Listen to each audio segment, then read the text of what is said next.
big issue for many young children. And for toddlers in particular, food is a place that they can exert their will.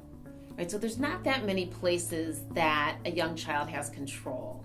They have it with food, they have it with sleep, clothing, using the toilet, and talking or not talking. That's about the only places that they have really full control. The rest of their life, they feel like they're being told what to do and they're being ushered from here to there.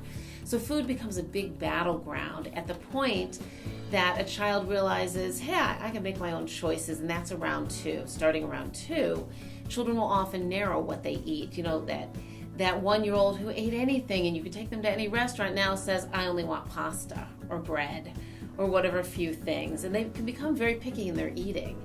And the other piece that will make children picky eaters is just all kinds of sort of texture, likes and dislikes. Some children are just more sensitive to taste, smell, texture of food. But the main thing is that they're saying, I'm going to decide what I eat, not you. So that's when pickiness comes in, and it's really about control. So how do you get around this? Because it's really not something you can avoid, nor do I think parents necessarily need to, because this is again a step towards, hey, I'm my own person and I'm making this choice. The best way to get around this are eating routines. So you eat in the same place, you know, whether your child's in a booster seat or at the table. You sit around the table together. An adult has to be eating with the child. You know, even if a child eats like at 5 o'clock and the parents feel like, I'm just not hungry, you can sit and nibble vegetables while they're having their meal, because meals should be social times. And if you make it about sort of a conversation or a chatty forum, then you're not noticing what the child's eating. So you serve them food. I always suggest that parents serve at least something they know their child will eat, which is often carbohydrates, like bread, pasta, rice. And then you put some other foods on their table and you basically ignore what they're eating. You talk about the day.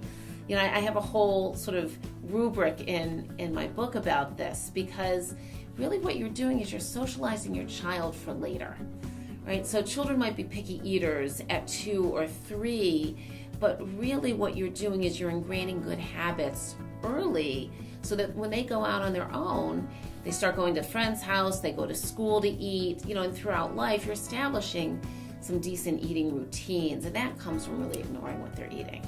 The control that parents have, because every parent worries, is my child eating enough, or are they eating right, or are they eating too much? The control the parent has is that they do the shopping, and they bring the food in the house, and they serve the food. So as long as you're serving a relatively healthy array of food, children over the course of the week tend to eat just fine, but at any given meal they might not.